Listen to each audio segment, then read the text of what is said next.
네. 한 달 동안 잘 계셨습니까? 네. 날씨가 더워가지고 반팔을 입고 왔더니 안에는 되게 춥네요. 뭔가 조화롭지 않은 것 같습니다. 네, 오늘은 지난 시간에 우리 교부들의 창세기 주예를 간단하게 살펴보고 오늘은 탈출기 주예를 보도록 하겠습니다. 다 볼 수는 없고 몇 가지만 볼 수밖에 없을 것 같네요. 어제 우리가 전례력으로 주님 승천 대축일을 지냈습니다. 승천이 무슨 말이죠? 오를 승자에 하늘 참자를 써서 하늘로 오르시는 것을 기념하는데, 누가 하늘로 올라갔습니까? 왜 올라갔습니까? 네? 뭐라고요? 오히려 이유가 다양하지. 이유는 하나밖에 없어야 되는데, 아까 누가 얼핏 얘기한 것 같아요. 성경에 기록되어 있다. 어디 기록되어 있습니까? 어느 성경에? 그 출처를 우리가 정확하게 아는 게 중요하겠죠. 우리 어제 들은 복음이 뭐였습니까?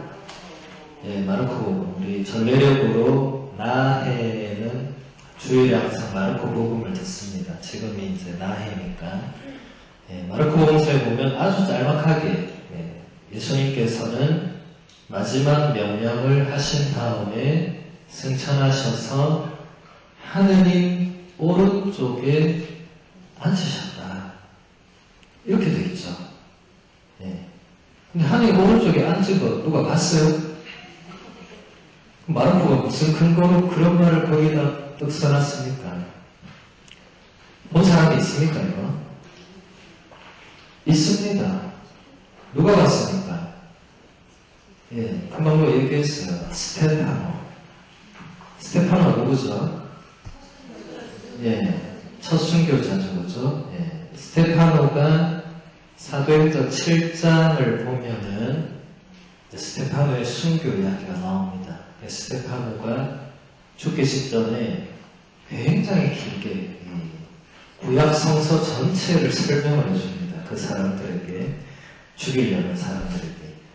그리고 마지막에 스테파노가 이렇게 하늘을 다 이렇게 올려다 보니까 이 하느님의 이 옥좌가 이렇게 보이고, 하느님도 보이고, 그 옆에 오른쪽에 예수님이 보인다. 근데 그때는 예수님이 앉아있지 않고 서 있는 모습이 보인다. 아무튼 스테파노는 그걸 봤어요. 보고 나서 바로 죽습니다. 하느님의 모습을 본 사람은 바로 죽는다 그랬죠. 보자마자 바로 죽죠. 그렇게 해서 첫 번째 순교자가 됩니다. 스테파노의 그 증언이 예수님의 그 승천을 말해주고 있고, 또 시편 110편을 보면 그런 말씀이 나오죠. 주님께서 내 주군에게 이렇게 말씀하셨다. 너는 내 오른쪽에 앉아라. 내가 너의 원수들을 너의 발판으로 삼기까지. 그리고 주님께서 그 원수들을 오른쪽에 앉아서 쳐부수신다, 이런 내용이 나오죠, 그렇죠? 그러니까 이 교부들도 이렇게 주님의 승천 사건은 그 시편 110편의 말씀이 이제 이루어진 것이다. 예수님께서 원래 어디에 있었습니까? 원래 하늘에 있었죠. 제가 이거 언제 얘기했죠? 맨 첫 시간이었죠. 요한복음 1장에 보면 뭐라고 되어 있죠? 1장 1절에 뭐라고 되어 있죠? 한 처음에 말씀이 계셨다. 이게 엄청난 거라고 얘기했죠. 원래 창세기 1장 1절은 뭐라고 되어 있습니까? 한처음에 하느님께서 하늘과 땅을 창조하셨다. 이게 시작인 줄 알았는데 유대인들은 지금도 그게 시작이라고 알고 있죠. 그죠? 그런데 요한복음서가 이걸 뒤집습니다. 같은 한처음이 들어오지만 요한복음서가 한처음에 말씀이 먼저 있었다. 네. 창조보다 더 앞선 것을 요한이 얘기하는 거죠. 이게 엄청난 겁니다. 이게. 네. 그러니까 예수님은 원래 하느님과 함께 계시는 분이었죠. 네. 그런데 지상으로 내려옵니다. 이걸 우리가 뭐라고 하죠? 강생이라죠. 내려올 강자에 날생자를 씁니다. 예. 내려와서 예수님이 이제 우리와 똑같이 살죠. 그리고 순환, 죽음, 부활을 다 거친 뒤에 이제 다시 이제 올라가는 이 세 번, 이 삼중 구조가 이제 우리 구원 역사 고세사의 이제 핵심입니다. 예수님이 원래 하느님과 함께 있다가 지상에 내려왔다가 뭐 물론 저승까지 갔다가 다시 올라가서 이제 하느님 오른편에 앉아서 이제 마지막 남은 건 뭐죠? 마지막 날에 심판하러 오실 것만 남겨두고 있는 거죠. 그죠? 이게 이 위에서 내리고 위에서 내리고 이게 두 번이 끝입니다. 이게 인류 전체를 다 이제 관통하는 거죠. 우리 모든 지금 인류는 예수님 승천 이후에 똑같은 이 시기를 보내고 있는 겁니다. 이제는 마지막 심판만을 남겨두고 있는 거죠. 언제 올지는 아무도 모릅니다. 그래서 초대교회 신자들은 그게 빨리 올 거라 생각했어요.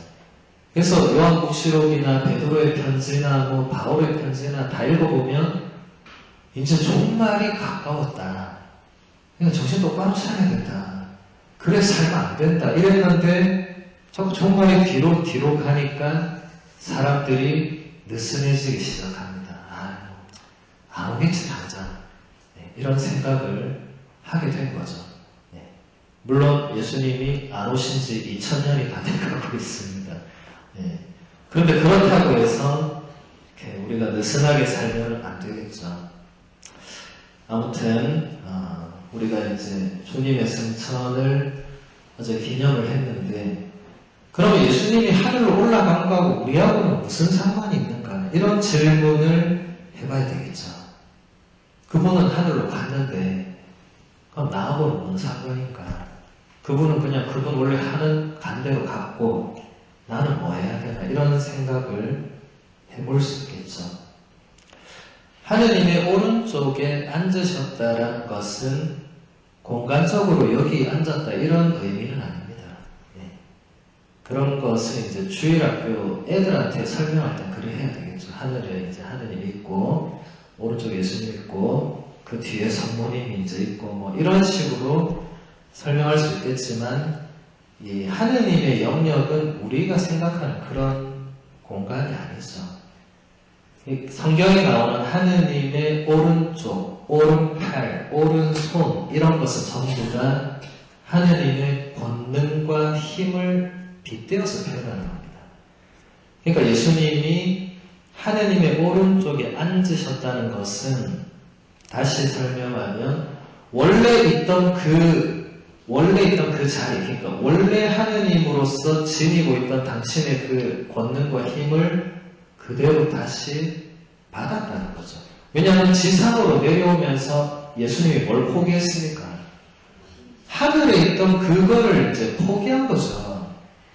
이걸 누가 정확하게 얘기했냐면 바오로 사도가 필리피서 2장에 보면 그리스도 창가라는 그 부분에 거기에 뭐라고 하냐면 그리스도 예수는 하느님과 본질이 같은 분이셨지만 굳이 하느님과 동등한 이 위치를 차지하려고 하지 않고 오히려 당신의 것을 모두 버리시고 종의 신분을 취하셔서 우리와 똑같은 인간이 되셨다.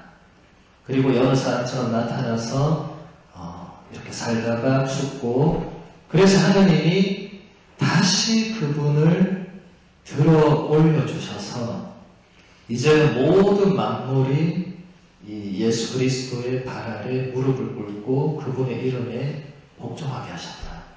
그러니까 이 바오로 사도가 그 필리핀서 2장에서 제가 아까 얘기한 그 도식을 가장 완벽하게 설명을 했습니다. 우리가 그 말씀을 매년 주님 순환 성지주일 제2독서 말씀으로 듣습니다. 그리스도 장가. 그러니까 결국 이제 예수님이 다시 하느님의 권능과 힘에 참여했다는 것은 이제 예수님이 더 이상 이 지상의 한정된 시공간에 머무르지 않는다는 걸 말하겠죠. 예수님이 승천하기 전에는 예수님이 굉장히 시공간이 한정되어 있었습니다. 갈릴레아, 예루살렘. 거기서 만나는 사람도 굉장히 한정적이었어요. 그 시대에 갈릴레아 사람들만 만날 수 있었죠. 그런데 이제는 그게 아니라 시공간을 초월했기 때문에 어떻게 되죠? 모든 세대, 모든 사람과 만날 수 있다. 그러니까 지금 우리 가운데에도 그분이 현존해 있다. 그게 승천 사건입니다. 주님이 승천하지 않았더라면 지금 2000년이 지난 여기에 주님이 현존해 있다고 말하기는 매우 어렵습니다. 근데 이제 승천하셨기 때문에 이제 그분은 어디에나 계실 수가 있는 것이죠. 그게 승천의 진정한 의미가 되겠습니다. 네. 이 정도로 하고 이제 탈출기 주제를 같이 보도록 하겠습니다.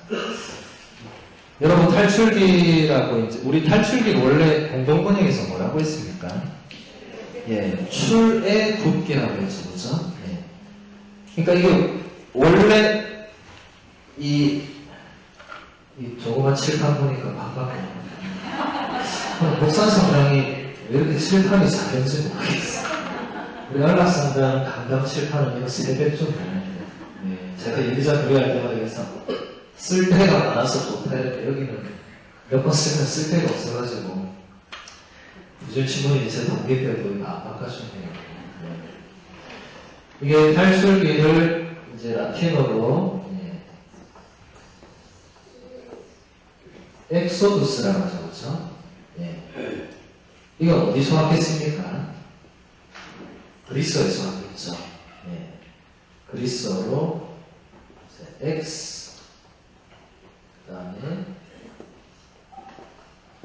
호도스 이렇게 되겠죠. 호도스는 길입니다. 길. X는 어디서부터 이렇게 나오는 영어로 하면 프롬 정도 되겠죠. 이건 영어로 하면 이렇게 되겠죠. 그러니까 엑소두스는 이제 말 그대로 길에서부터 혹은 길에서 벗어나서 혹은 길 위에서 혹은 여러 가지 이제 의미가 될 수가 있습니다. 중요한 것은 이제 탈출기, 출애굽기 이런 번역들이 원문에는 거의 맞지 않다. 이 원문 자체는 뭔가 길에서 이제 시작되는. 그러니까 이게 결국은 이 엑소도스가 이제 우리가 이렇게 걸어가는 길이 있죠. 삶의 길이 있습니다. 인생의 여정이 있고 신앙의 여정이 있고 그런 모든 길이 있어요. 그러니까 그 길의 출발점이 어디냐, 그리고 목적지가 어디냐, 그리고 나는 지금 그 길에 어디에 서 있는가, 이제 이런 것들을 보는 거겠죠. 여러분, 우리 창세기에서 제가 하느님께서 이 아담에게 한 첫 번째 질문이 뭐라고 했습니까? 너 어디 있느냐? 창세기 3장 9절에서 이게 아담에게 물은 거지만 사실은 아담이라는 이름은 그 사람을 의미하죠. 결국은 하느님이 우리에게 던지는 첫 번째 질문은 지금 네가 어디에 있느냐? 제가 이게 좀 몰라서 모르시는 게 절대로 아니다. 그분은 전능하시기 때문에 모를 수가 없다. 그렇게 묻는 이유는 결국 우리가 어느 길 위에 있는가? 나는 지금 어디를 향해서 가고 있는가? 나는 지금 어디를 바라보고 있는가? 이런 것을 보라는 거겠죠. 네. 탈출기도 마찬가지죠. 이 첫 번째 물음이 계속 이어질 겁니다. 네. 그리고 이것은 사실은 예수님께까지도 이어지고 끝까지 우리들 모두에게 해당되죠. 예수님 그런 말씀 하시죠. 뭐라고 하시죠? 어떤 사람이 헤로데가 당신을 쫓아옵니다 하니까 참새도 부리고 여우도 보금자리가 있지만 난 사람의 아들을 머리를 들고 쫓았다. 그런데 예수님께서 그러면서도 하지만 나는 오늘도 내일도 계속해서 내 길을 가야 된다. 네. 누가 내를 죽일라 하고 하든 말든 나는 하느님이 나에게 가라고 한 그 길을 나는 가야 된다. 하고 끝까지 걸어갔죠. 네. 우리도 그런 우리의 길을 제대로 걸어가고 있는가 이런 것을 보셔야 되겠습니다. 그런 이제 성경 안에서 그런 것을 볼 수가 있겠죠. 자, 탈출기 2장 11절에서 15절의 말씀을 봉독하겠습니다. 모세가 자란 뒤 어느 날 그는 자기 동포들이 있는 데로 나갔다가 그들이 강제 노동하는 모습을 보았다. 그때 그는 이집트 사람 하나가 자기 동포 히브리 사람을 때리는 것을 보고 이리저리 살펴 사람이 없는 것을 확인한 뒤에 그 이집트인을 때려 죽이고서 모래 속에 묻어 감추었다. 그가 이튿날 다시 나가서 보니 히브리 사람 둘이 싸우고 있었다. 그래서 그는 잘못한 사람에게 당신은 왜 동족을 때리시오? 하고 말하였다. 그 자는 누가 당신을 우리의 지도자와 판관으로 세우기라도 했소? 당신은 이집트인을 죽였듯이 나도 죽일 작정이요? 하고 대꾸하였다. 그러자 모세는 이 일이 정말 탄로나고야 말았구나 하면서 두려워하였다.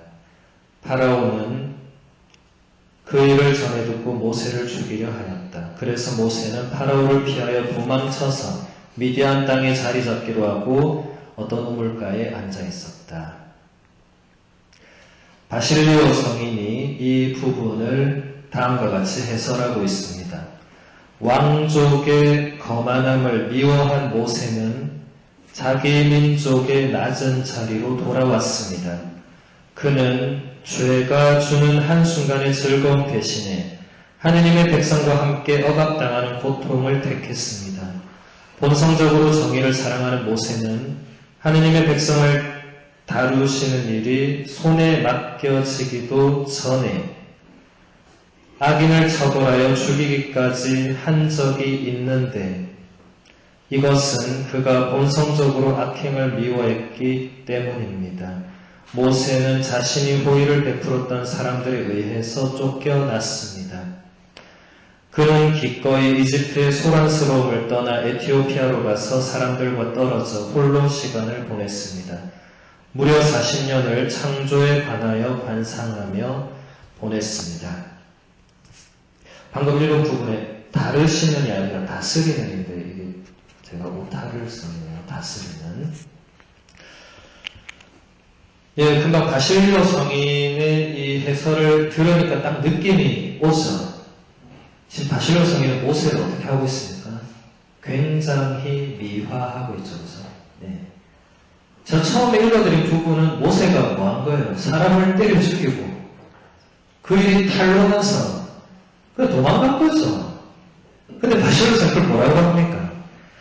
왕족의 거만함을 미워하고 자기 민족의 낮은 자리로 돌아가고 죄가 주는 한순간의 즐거움 대신에 하느님의 백성과 함께 억압당하는 고통을 택하고 모세가 이걸 실제로 의도해서 그 사람을 때려 죽인 거예요? 아니죠. 예.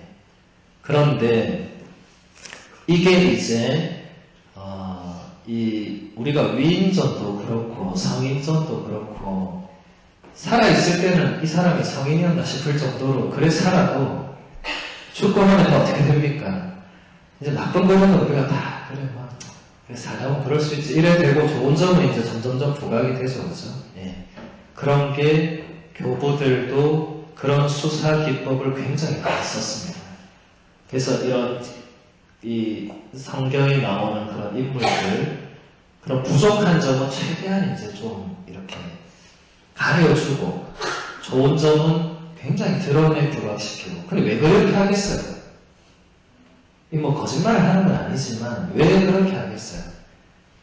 그렇게 해야 후대 사람들이 본받으려고 할 거 아니에요, 그렇죠? 네. 모세가 그냥 사람을 죽이고 도망가더라 본받을 거 있으면 우리도 사람을 죽여야 되나? 이렇게 되겠죠. 네. 그런데 이렇게 표현하면 모세가 그렇게 한 것이 또 다른 이유가 있겠구나. 이렇게 사람들이 다르게 생각할 수 있겠죠. 네. 실제로 그게 그렇다 아니다 하는 것을 사실은 후대 사람들이 실제로 살지 않는 이상은 뭔가 말하기 어렵습니다. 네. 우리는 전해들을 뿐이지 그 시대에 살지를 않잖아요. 지금 우리도 마찬가지죠. 지금 제가 이렇게 와서 강의하고 나중에 후대에 가면 이게 어떻게 미화될지 알 수 없습니다. 네. 지금 여러분들이 그냥 이렇게 듣고 뭐 이런 거 배우고 하지만 나중에 세월일로 우리 다 죽고 나면 제가 이렇게 했다는 것만 어딘가 남겠죠. 그럼 그때는 그게 미화될, 제가 나중에 성인풍요로 미화되겠죠. 네, 그럴 일은 없겠지만은, 그러니까 그런 기법이 있는 것입니다. 근데 어쨌든 중요한 것은 모세는 원래는 왕족이었죠. 여러분 다 알죠, 그렇죠? 원래는 이 이집트 공주가 모세를 입양시키죠. 죽이려고 보니까 이제 아기가 잘생겼거나 귀엽거나 뭐 어쨌든 공주의 눈에 들었겠죠. 그래서 공주가 모세를 이스라엘의 사내아이인 것을 알면서도 자기가 데리고 와서 이제 하녀보고 키우라고 합니다. 그렇게 해서 모세가 몇 년을 사느냐? 40년을 이집트 왕궁에서 삽니다. 그러니까 모세는 다른 말로 하면 이집트의 왕자였죠, 왕자. 입양됐지만 어쨌든 왕궁에서 공주의 그 아들로 있었으니까 왕자죠. 40년을 그렇게 살았는데 아까 읽어드린 그 사건을 통해서 한순간에 이집트 왕자에서 살인자, 도망자로 인생이 완전히 180도 바뀌게 됩니다. 그리고 광야로 도망가죠. 그리고 바실로 성인이 정확하게 지적한 것처럼 거기서도 40년을 삽니다. 그리고 마지막 40년을 저 길을 위해서 광야에서 이제 이스라엘 백성을 가나안 땅으로 이끄는 여정을 살고 정확하게 120살에 모세가 죽습니다. 모세의 인생은 정확하게 딱 3등분을 할 수가 있습니다. 이집트 왕자 40년, 도망자 40년, 이스라엘 백성의 지도자로 40년. 모세라는 인물은 매우 특별한 인물입니다. 지금도 뭐 유대인들이나 뭐 구약 성경이나 또 모세를 능가하는 사람은 없죠. 모세 오경이라고 할 만큼 모세를 능가하는 인물은 없습니다. 이 모세의 또 다른 제2의 모세가 바로 예수 그리스도라고 이제 우리는 그렇게 얘기를 하죠. 그만큼 모세는 중요한 인물입니다. 근데 모세도 사람을 죽이고 이렇게 뭔가 여기 바실료 성인은 창조에 관하여 반성하게 보냈다고 했는데 저는 그건 잘 모르겠어요. 사실은 사람 죽이고 광야 가서 창조를 반성했다. 저는 그건 좀 말이 안 된다고 생각하지만 어쨌든 바실료 성인은 그렇게 묵상을 했다고 합니다. 근데 어쨌든 그 40년, 여러분 40년이라는 세월이 여기는 여러분이 이미 다 40년 이상 사셨으니까 아시겠지만 짧은 세월이 아니죠. 그리고 40년을 피해 다니고 도망 다니는 인생은 사실 우리가 좀 상상하기는 어렵습니다. 인생 그냥 40년 살아도 참 괴로운데 언제 나를 누가 잡을지 몰라서 이런 삶을 40년 사는 거는 저는 그건 보통 일이 아닐 것 같아요. 차라리 그냥 자수하든지, 그죠? 뭐 차라리 잡혀가든지 이게 속 편하지 않겠어요?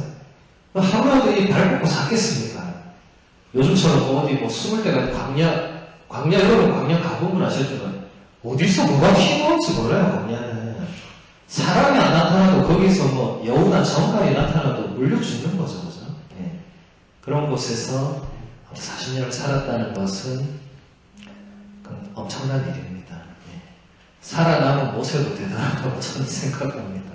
40년을 버티고 살았으니까 하느님이 소명을 주셨겠죠. 예. 그리고 이제 다음 부분을 한번 보도록 하겠습니다. 탈출기 2장 23절에서 25절. 제가 좀 중간중간 띄워놓고 이제 필요한 부분만 발췌를 해서 보도록 하겠습니다. 오랜 세월이 지난 뒤에 이집트 임금이 죽었다. 이스라엘 자손들은 고역에 짓눌려 탄식하며 부르짖었다. 그러자 고역에 짓눌려 도움을 청하는 그들의 소리가 하느님께 올라갔다. 하느님께서 그들의 신음소리를 들으시고 아브라함과 이삭과 야곱과 맺으신 당신의 계약을 기억하셨다. 하느님께서는 이스라엘 자손들을 살펴보시고 그 처지를 알게 되셨다. 초세계 교부 오리게네스가 이 부분을 다음과 같이 해설하고 있습니다. 이스라엘 자손은 이집트에 있는 동안 이집트 임금 파라오가 부과한 진흙을 이겨 벽돌을 만드는 강제 노역에 혹사당할 때 주님께 고통을 호소하며 부르짖었습니다. 그들의 부르짖음을 들으신 하느님께서는 모세를 통하여 말씀을 내리시고 이스라엘 백성을 이집트에서 이끌어내셨습니다. 우리도 이집트, 곧 이 세상의 잘못과 무지의 어둠 속에 있을 때 육의 욕망과 욕정에 빠져 악마의 일들을 하였습니다. 그러나 주님께서 우리의 고통을 불쌍히 여기시어 당신의 외아들이신 말씀을 보내시어 무지한 잘못에서 우리를 구원하시고 거룩한 율법의 빛으로 이끌어 주셨습니다. 오리게네스라는 교부는 알렉산드리아 학파의 대표적인 인물입니다. 여러분은 잘 못 들어보셨겠지만 동방 교부들 가운데서는 가장 위대한 인물이고 가장 중요한 인물입니다. 여기서 제가 동방 교부라고 표현하는 것은 옛날 로마 제국에서 동방 쪽에 속입니다. 그러니까 그리스어를 주로 썼던 교부들을 말합니다. 서방 교부라고 하면 이제 로마 제국에서, 그러니까 지금의 유럽에서 동유럽과 서유럽 이 정도 생각됩니다. 그쪽에서 주로 라틴어를 썼던 교부들을 이제 서방 교부 혹은 서방 라틴 교부, 동방 쪽은 동방 교부 혹은 동방 그리스 교부 이렇게 표현합니다. 오리게네스는 이제 동방 그리스 교부, 그 알렉산드리아 학파의 거의 이 중심 인물인데, 이 알렉산드리아 학파가 주로 썼던 이 상서 해석 기법이 이제 이런 영적인 해석, 은유적인 해석, 그러니까 문자 그대로를 보지 않고 문자를 넘어선 뭔가를 끊임없이 추구하는. 그냥 성경은 정말 그렇게 끊임없이 추구해도 끊임없이 뭐가 나오잖아요. 그거를 가장 많이 했던 인물입니다. 오리게네스가. 그 뒤에 많은 이 성인들 교부들이 그 방법을 따르고 문자적인 해석을 굉장히 철저하게 또 했던 쪽이 이제 그 반대쪽에 이제 안티오키아 학파라고, 이 고대 교회의 이 두 학파가 이제 마치 쌍두마차처럼 마치 경쟁하듯이 계속 이 서로 이제 그런 경쟁을 합니다. 근데 그런 걸로 해서 또 서로 교리를 가지고 다른 해석으로 부딪히기도 하고 하면서 계속 발전을 해왔습니다. 근데 일단 이 탈출기 말씀을 이렇게 보면 여러분이 자칫 잘못 읽으면은 마치 하느님은 저 먼 곳에서 이렇게 등을 돌리고 있다가 이스라엘 백성이 하도 부르짖으니까 소리를 듣고 그때서야 그들의 처지를 보고 고생을 알게 됐다는 느낌을 받을 수 있겠죠. 이 적힌 것만 이렇게 보면은. 근데 그것은 결코 아닙니다. 여기서 중요한 것은 하느님이 그들의 신음소리를 그때 처음 들었다 이런 게 아니고 항상 듣고 계시죠. 그죠? 그리고 계약을 기억하셨다 이렇게 하는데 계약을 그때 듣고 기억하는 게 아니고 하느님은 항상 기억하시죠. 우리가 기억을 안 할 뿐이죠. 못하거나. 네. 그리고 그 다음에 보면 하느님께서 이스라엘 자손들을 살펴보시고 그 처지를 알게 되셨다. 이게 한국말로는 이게 이렇게 들어온 뉘앙스가 좀 탁탁하게 이렇게 과거형으로 끊어지지만은 이게 실제로 원문상으로 보면 그렇지 않습니다. 이게 다 같은 시제로 계속 가거든요. 그죠? 예. 그러니까 이게 하느님이 이 이스라엘 백성의 신음소리를 듣는 것, 계약을 기억하는 것, 자손들을 살펴보는 것, 그 처지를 아는 것, 이것은 연대순이 아닙니다. 하느님께는 시간이 없죠. 하느님께는 이 동사들이 다 똑같이 해당이 됩니다. 이런 거를 여러분 조심해야 됩니다. 아, 하느님이 그전에는 딴 데 보고 있다가, 그 가만히 있다가, 그 멀리서 있다가, 그때서야 내려와서 뭐 이게 아니라는 거죠. 네. 하느님은 항상 똑같은 분이시죠. 우리가 그러지 못할 뿐이죠. 그리고 오리게네스는 이 이집트를 굉장히 영적으로 해석을 해서 뭐라고 했냐면 이 세상의 잘못과 무지의 어둠 속을 이집트로 묘사합니다. 육의 욕망과 욕정에 빠져서 악마의 일들을 하는 그 상태를 이집트로 해석을 합니다. 그래서 하느님께서 이스라엘 백성을 이집트에서 구해내신 것처럼 새로운 이스라엘 백성을 이 이집트, 이 어둠, 악마의 일들 이런 데서 이제 해방시키시기 위해서 또 다른 모세, 예수 그리스도를 보내셨다. 그러니까 구약에 일어나는 모든 일들은 다 신약에 일어날 일들을 미리 보여준다. 이걸 제가 뭐라고 했죠?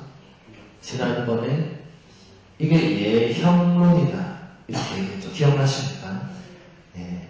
한 달이 지나니까 다들 백지 상태로 3월에 뭐 했나 이제 기억도 안 나고 4월에 창세기만 한 것 같은데 거의 어렵습하고 5월에 이제 탈출기 넘어가고 네.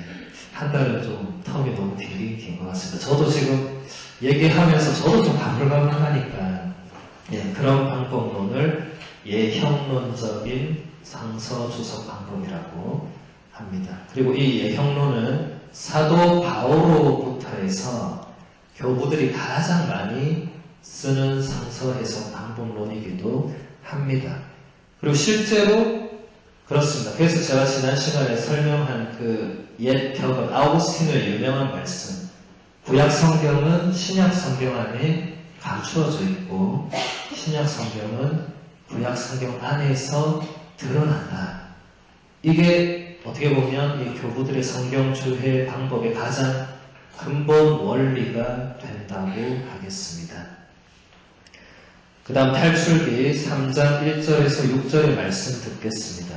모세는 미디안의 사제인 장인 이트로의 양떼를 치고 있었다.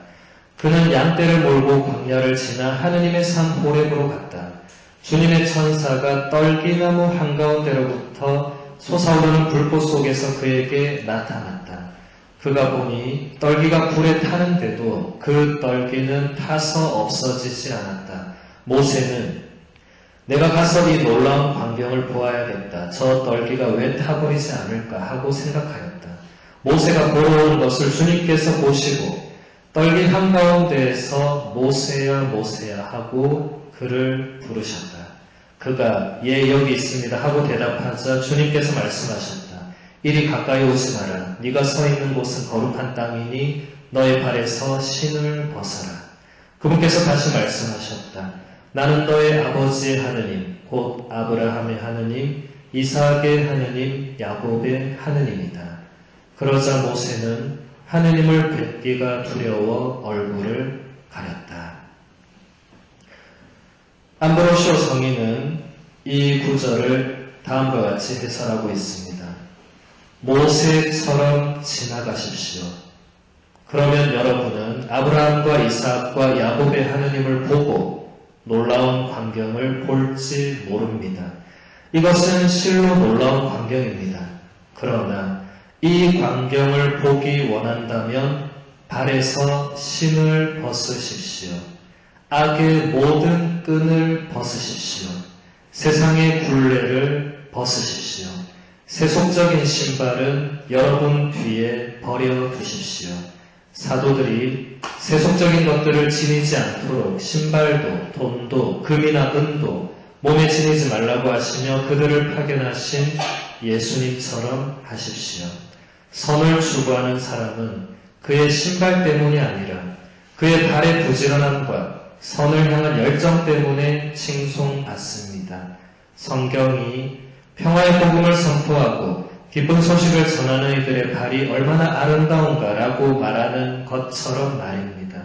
그러니 여러분의 발에서 신을 벗으십시오.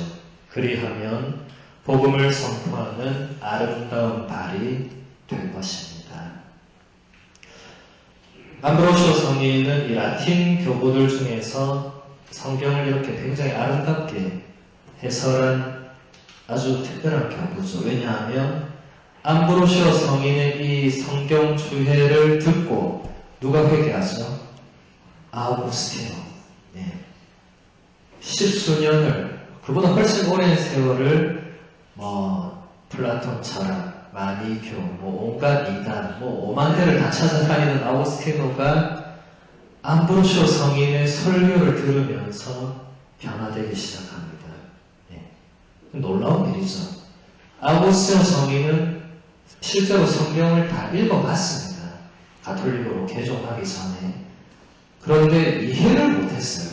그래서 여러분 성경을 읽을 때 이런 거 조심해야 돼요. 그냥 막 읽어보자. 네, 읽는 건 좋죠. 그런데 무슨 뜻인지 모르고 자기 마음대로 해석하면 어떻게 되죠? 위험해지는 거죠. 네. 그러면 잘못하면 이단으로 빠지거나 잘못하면 세상에 이런 하느님은 말도 안 되는 하느님이다. 이렇게 되는 거죠. 실제로 교회 초기부터 그런 움직임들은 굉장히 많았습니다. 네. 그리고 지금도 수많은 사람들은 성경을 자기 마음대로 읽고 마음대로 해석해서 이상한 이 논리로 하느님을 생각하죠. 네. 꼭 이단에 안 들더라도. 그런데 아우구스티노 성인이 암브로시오 성인의 이 강론, 설교 이런 걸 들으면서 근데 암브로시오 성인이 이런 식으로 해석을 했어요. 지금 금방 보신 것처럼 모세가 발에서 신을 벗은 것을 지금 암브로시오 성인이 뭐라고 했습니까? 악의 모든 끈을 벗는 것으로 세상의 굴레를 벗는 것으로 세속적인 신발을 뒤에 버려두는 것으로 네. 이렇게 해석을 하는 거죠. 네. 제가 아까 얘기한 그런 영적인, 굉장히 영적인 해석이죠. 근데 영적인 해석이지만 실제로 그게 맞는 거죠. 여러분 지금 여러분 이 성전에 들어올 때 여러분이 성전에 들어오면 제일 가운데 이제 십자가가 있고 그 밑에 제단이 있고 그 옆에 감실이 있고 감실 옆에 항상 빨간 등이 저렇게 켜져 있죠. 저 왜 켜놓겠어요? 전기세가 가운데. 저거는 24시간 안 켜지면 안 되죠, 그죠? 저 켜져 있는 의미가 뭐죠? 감실 안에 성체가 모셔져 있다는 소리죠. 저기 꺼져 있으면 뭐죠? 감실 안에 성체가 모셔져 있지 않다. 다른 말로 하면 감실 안에 예수님이 현존해 있지 않다. 저게 어디서 왔겠습니까? 바로 이 탈출기 3장의 불타는 떨기나무에서 온 거죠. 네. 여러분, 자, 다시 봅시다. 모세가, 광야를 이제 터벅터벅 이제 모세가 80살, 80살이었어요.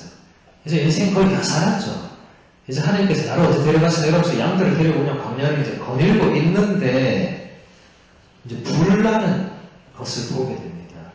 그때나 지금이나 사람들이 제일 좋아하는 건 불고기가 있었죠. 불나온 사람들이 다 가서 봅니다.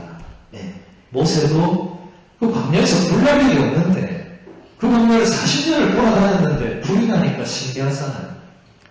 그래서 슬 가서 이제 보니까 그 나무에서 불이 타고 있어. 그야 그럴 수 있겠죠. 워낙 뜨거우면 그럴 수 있겠죠. 근데 점점 가까이 갈수록 가서 보니까 불이 타고 있는데 나무가 안 타고 있더라. 이게 말이 됩니까? 안 됩니까? 안 되죠. 여러분 나무 불 피워보신 분 다 알죠? 그럼 나무가 어떻게 되죠? 나무가 점점 타들어가면서 불이 계속 타야 되죠. 그러면서 결국 나무 뭐가 되죠? 숯이 되죠. 여러분 숯불을 잘 드시잖아요. 제가 여기서 숯이 되죠. 그 숯 가지고 우리 삼겹살 구워 먹고 하잖아요. 한 번씩. 네. 그러면서 어쨌든 점점 없어지고 결국 제가 되면 불도 어떻게 되죠? 꺼져버리죠. 더 이상 태울 게 없으니까. 그런데 이 떨기나무는 타서 없어지지 않고 계속 나무와 같이 타고 있더라. 근데 모세가 그때 80살이었기 때문에 여러분 80살이면 눈이 어떻게 되죠? 노안이 와서 이제 이미 뭐 40살 지나면 이제 노안이 지나가죠. 이제 뭐가 안 보이죠. 예. 모세도 아마 내가 드디어 발매가 됐구나. 이 침침해서 이게 분명히 나무가 타야 되는데 안 타는 것 같은데 가까이서 보니까 진짜 나무가 안 타고 있는 거예요. 이게 뭐지 하는 순간에 이제 하느님이 나타나셔서 말씀을 하시죠. 그러니까 그 불은 결국 하느님의 현존의 상징이죠. 그렇죠? 예. 그리고 떨기가 없어지지 않았다는 것은 하느님의 불은, 하느님의 현존은 어떤 사라지는 재료나 이런 것을 전혀 필요하지 않았다. 예. 그래서 여러분 성체는 원래 뭐죠? 빵이죠. 밀가루로 된 떡이죠. 그죠? 예. 그런데 이게 축성되고 나서 성체로 변하면 이제는 어떻게 되죠? 더 이상 그 재료가 그 재료로 남지 않죠. 그죠? 예. 그러니까 다른 뭔가로 바뀌죠. 여러분 실제로 아시시를 지금도 가서 보시면 거기 성프란치스코 성당에 아시시 성 도미니코 성당 있고 주교자 성당 있고 뭐 성당 많은데 성프란치스코 성당이라고 아시시 귀퉁이에 이 성당이 하나 또 있어요. 거기에 가면 그 400년 된 성체 기적이 일어난 성체가 모셔져 있어요. 예. 저는 그것을 우리 복산성당 부주일 신부님과 같이 봤습니다. 예. 근데 진짜 놀라웠습니다. 그게 그냥 제가 그 신부님한테 이렇게 이태리어로 이렇게 듣기로는 어떤 사람이 이제 성당에 뭐 훔치러 와가지고 훔칠 게 없으니까 감시를 열고 거기 있는 걸 통째로 가져간 거예요. 뭔지도 모르고. 예. 그리고 나중에 훔쳐 가서 보니까 그 안에 돈 들은 줄 알았는데 뭐 그냥 밀가루 떡 같은 거 있으니까 갖다 버린 거예요. 예. 그냥 버렸어. 돈이 아니니까. 예. 뭔지도 모르고. 그래서 그게 어딘가 뭐 쓰레기 통에 들어가가지고 어딘가 묻혔겠죠. 그죠? 예. 근데 그게 이제 나중에 발견이 되어가지고 발견이 되었을 때 딱 그걸 열었을 때 그 성체의 형태가 하나도 이렇게 뭐 썩거나 공파에 되거나 훼손되거나 이러지 않고 그대로 보존이 돼 있다고 그렇게 설명을 하더라고요. 그래서 저는 뭐 그래 그런가 보다 400년 지나고 신기하긴 한데 이러고 이제 갑자기 거기는 신부님이 자 이제 저하고 이제 부준 신부님이 신부니까 신부들은 가까이 오라고 이제 신자들은 요 정도에서 경배하고 너 둘이는 신부니까 일로 더 와 이러더니 야 무릎 꿇었다 이렇게 해가지고 딱 무릎 꿇고 있는데 그때 이 커튼 같은 걸 딱 열어줬더라고요. 눈앞에서 저도 딱 봤는데 정말 눈앞에서 정말 고개를 숙일 수밖에 없었습니다. 진짜 이렇게 그 성체가 제가 매일 미사 때 축성하는 그 상태하고 완전 똑같았어요. 그래서 진짜 이건 그 놀라운 기적 앞에서 이제 모세도 어떻게 하죠? 바로 엎드리죠. 그죠? 네. 저도 바로 그걸 보자마자 오 하나님 바로 엎드렸어요. 바로. 네. 그리고 나중에 그 옆에 보니까 요한바로 이제 성인 교황님도 그 오셨었더라고요. 예. 그 앞에서 똑같이 제가 부른 그 자리에서 똑같이 이렇게 이 기적을 경배하는 사진이 있었어요. 그리고 그 뒤에 라칭고 추기경이 서 있는 모습도 보였습니다. 라칭고 추기경이 지금 누굽니까? 베네딕토 16세 교황님이죠. 네. 두 교황님이 동시에 그 자리에 이제 있었던 거죠. 물론 그때는 라칭고가 교황님이 아니었지만 어쨌든 그 기적의 성체를 경배를 한 거죠. 그러니까 이 불타는 떨기나무가 이제 하느님의 어떤 영속적인 현존을 상징하기 때문에 옥산성당이 이렇게 전기세를 많이 들이면서도 저 감시들을 끄지 않는 것이고, 우리가 성전에서 이제 들어올 때 신을 벗는 행위를 해야 되는 거죠. 그게 뭐겠습니까? 예, 성전 입구에 항상 뭐가 있죠? 성수가 있죠. 안 찍고 들어가면 됩니까? 안 됩니까? 되긴 되죠. 누가 같이 카메라로 안 찍잖아요. 안 찍고 들어갈 수도 있지만 그러면 뭐가 되죠? 하느님의 현존 앞에서 신을 벗지 않고 그냥 들어가는 거죠. 예. 근데 살다 보면 주님 정신이 깜빡깜빡하고 할머니들은 내가 찍었나 안 찍었나 이렇게 기억도 안 나고 뭐 그런 거는 예외지만 어쨌든 저 성전 문 앞에 성수가 있는 것은 신을 벗는 행위와 같은 거죠. 예. 그러니까 성수를 찍느냐 안 찍느냐의 문제가 아니라 우리가 이 하느님의 현존 앞에서 아무 준비 없이 그냥 들어가서는 안 된다. 예. 그리고 여러분 대부분 이렇게 성당 이 성전 벽에 보면 어떤 글귀들이 적혀있어요. 공통적으로 그 뭐라고 쓰여있어요? 성전 안에 들어가면 침묵입니다. 이렇게 써있죠. 그걸 왜 못 참았겠어요? 하도 성전에서 침묵을 안 지키니까. 그렇잖아요. 침묵을 잘 지키고 그것도 왜 써놓겠어요? 안 지키니까. 우리 할머니들은 그럼 들어올 때부터 옆 할머니랑 계속 아이고 할머니 잘 있었는겨 하면서 계속 얘기하고 들어옵니다. 앞에 하느님의 현존이 있는데도 의식을 못하는 거죠. 예. 어르신들은 제가 이해합니다. 뭐 이제 곧 만나실 거니까 의식하든 안 하든 그래 상관없어요. 그런데 여러분들은 그렇게 해서는 안 되는 거죠. 예. 그것은 제가 볼 때는 그걸 의도적으로 한다면 그건 신성모독에 가까운 것이고 모르고 한다면 무지의 죄가 있는 겁니다. 예. 이렇게 적어도 탈출기를 공부한 분들이 성전에 아무렇지 않게 들어와서 옆 사람하고 떠들고 이것은 있을 수 없는 일이다. 모르는 사람들이 그렇게 하는 것이죠. 들어와서도 신을 벗는 행위는 지속적인 겁니다. 신을 한번 벗고 이제부터 내 세상 이게 아닙니다. 예. 하느님의 현존 안에 들어오는 순간부터는 계속 그 안에 머물러 있어야 되겠죠. 그게 바로 침묵인 겁니다. 마더 데레사 성녀가 이것을 매우 적절히 표현했죠. 뭐라고 했습니까? 하느님의 언어가 바로 침묵입니다. 여러분 침묵이 입만 닫고 있으면 그 침묵이 제가 이거는 몇 번씩 강조했죠. 입만 닫고 있는 건 침묵이 아닙니다. 진짜 침묵은 뭐죠? 내 눈과 마음과 내면과 정신이 다 고요한 가운데 어딘가로 향하고 있는 게 침묵이죠. 제가 지난 시간에 얘기했지만 들어와서도 어디지 오늘 나갔어야 되는데 뭐 들어와서도 뭐 이런 생각을 하는 자체는 이미 침묵이 아니죠. 그럼 여기 들어온 자체도 별 의미가 없어질 겁니다. 네. 그 다음에 아무리 중요한 예식이 있다 하더라도 내 마음 상태가 침묵이 유지되지 않는 이상은 거기서 미사를 드리고 뭔 짓을 하더라도 제대로 참여하기는 매우 어렵다.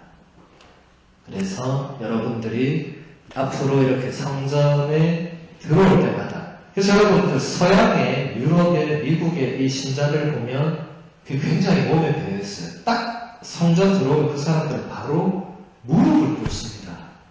우리는 문화가 달라서 그렇게 안 하지만 그들은 성전을 들어오면 항상 감시를 향하여 무릎을 꿇습니다. 왜냐하면 거기에 예수님이 현존해 계시니까 그렇습니다. 네. 그러니까 이런 것들은 여러분들이 굉장히 의식을 해야 되겠죠. 그렇죠? 네. 자, 그러면 이제 암브로시오 성인이 어떻게 성경을 성경으로 풀이하는가를 보도록 하겠습니다. 암브로시오 성인은 여기서 성경의 다양한 성경 구절로 이 8출기를 해설했습니다. 먼저 마태복음서 10장 5절에서 10절의 말씀으로 해설했습니다. 예수님께서 이 12사람을 보내시며 이렇게 분부하셨다. 다른 민족들에게 가는 길로 가지 말고 사마리아인들의 고을에도 들어가지 마라. 이스라엘 집안의 길 잃은 양들에게 가라. 가서 하늘나라가 가까이 왔다 하고 선포하여라. 앓는 이들을 고쳐주고 죽은 이들을 일으켜 주어라. 나병 환자들을 깨끗하게 해주고 마귀들을 쫓아내어라. 너희가 거저 받았으니 거저 주어라. 전대에 금도 은도 구리돈도 지니지 마라. 여인 보따리도 여보옷도 신발도 지팡이도 지니지 마라. 일꾼이 자기 먹을 것을 받는 것은 당연하다. 여기서 아까 제가 읽어드렸듯이 암브로시오 성인은 모세가 신발을 벗는 행위, 우리가 하느님의 이 현존 앞에서 해야 되는 행위가 바로 이 마태복음서에서 예수님의 이 명령, 전대 금도 은도 구리돈도 지니지 말고 여보옷도 신발도 지팡이도 지니지 말라고 하는 것으로 해석을 했습니다. 이 말씀 뭐죠 그러면? 오직 하느님께만 의탁해라 이 말이겠죠. 여행자가 자 여러분 여행 갈 때 기본적으로 챙겨야 되는 게 뭐죠? 여벌옷.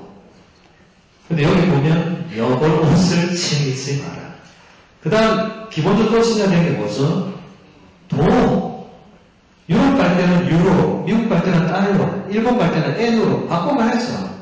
물론 요즘은 신용카드가 있으니까 가서 막 끌기만 하면 되겠지만 옛날에는 무조건 바꿔가야 되죠. 그런데 그것도 지니지 마라.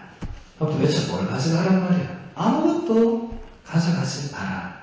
이것을 다른 말로 하면 오로지 하느님께만 의탁하고 의지해라. 근데 우리는 살아가면서 보면은 그렇게 잘 안 하죠. 여러분 살아가다 갑자기 일이 닥치면 어떻게 합니까? 제일 먼저 그 일의 전문가를 찾습니다. 해결하려고 하죠. 안 되면 어떻게 하죠? 친한 친구를 찾습니다. 야, 내 좀 도와줘. 안 되면 어떻게 하죠? 원당 친구를 찾아갑니다. 이 심리부터 해결해주세요. 해도 다 안 되면 어떻게 하죠? 하느님, 저를 좀 살려주십시오. 이렇게 하죠. 여러분, 복음서에 12해 동안 하열병을 앓던 여인의 이야기 알죠? 그렇죠? 그 여인의 이야기에 보면 굉장히 중요한 포인트가 나옵니다. 뭐라고 하죠? 그 여인은 온갖 의사를 다 찾아다녔다고. 예. 병이 안 나오니까. 온갖 의사를 다 찾아다녔지만 아무도 고쳐주지 못했다. 그런데 예수님에 대한 소문을 듣고 이 여인이 예수님을 찾아오죠. 찾아와서 이 여인이 어떻게 하죠? 그분의 옷자락만 만져도 내가 병이 낫겠지 이렇게 했습니까? 아니죠. 여러분 찾아보세요. 내가 구원을 받을 것이다. 이 여인은 세상적으로 다 찾아다니고 해볼고 다 해보니까 더 이상 이 세상에서는 나를 구해줄 무언가가 없다는 걸 깨달은 거죠. 그래서 주님께로 가서 옷자락만 만져도 나가 나을 것이다. 이런 믿음은 그 시대에 그 여인 외에는 없었습니다. 예수님이 믿음을 칭찬한 사람들은 손에 꼽습니다. 그 하혈하던 여인하고 그 백인 대장하고 이게 몇몇밖에 없어요. 나머지는 믿음을 칭찬, 12사도는 맨날 고사만 먹었지 믿음을 칭찬받은 적이 거의 없습니다. 예. 근데 그 여인의 모습이, 그 여인의 예전 모습이 지금 우리들의 모습이 아닌가. 예. 주님만 믿고 의탁해야 되는데 그걸 머리로는 알고 있는데 거기까지 가기까지 수많은 과정들을 지금도 거치고 있는 분들이 많을 겁니다. 예. 그러니까 우리 가톨릭 신자들이 숨어서 몰래 살가는 데가 어디죠? 점집, 철학관 이런 데 가잖아요. 아니면 신문도 보면 신문에 사주팔자, 오늘의 운세 이런 걸 보는 이유가 뭐죠? 뭔가 이 나한테 뭔가 이렇게 빨리 오는 뭔가를 찾는 거죠. 여러분들은 신부가 모를까 할지 우린 다 보고 압니다. 말은 안 할 뿐이지만 그런데 제가 그런 분들에게 한 가지만 말씀드리면 그런 거를 아무리 찾고 추구해도 거기서는 해결을 절대로 해줄 수 없습니다. 그걸 여러분도 알고 있어요. 근데 그걸 왜 찾아가요? 그냥 속 시원하고 그냥 한마디 듣고 싶은 거죠. 충분히 이해를 합니다. 우리 신부들은 그래서 참 가슴이 아픕니다. 우리가 얼마나 강론 때 속 시원하게 못해주면 강론 듣고 나서 점집을 보고 철학관을 가겠느냐, 내 탓이다, 우리 탓이다, 우리 그런 얘기 많이 합니다. 그럼 물론 우리의 잘못도 있겠죠, 그렇죠? 하지만 여러분들도 정말 이 전대의 금도, 부리금도, 은돈도, 여보로도, 지팡이도 아무것도 지니지 말라는 게 그게 무슨 의미인가? 오직 하느님만 의탁해라 이거겠죠, 그렇죠? 얘기하다 보니까 벌써 1시간이 지나갔습니다. 10분간 휴식하고 2강으로 이어지도록 하겠습니다.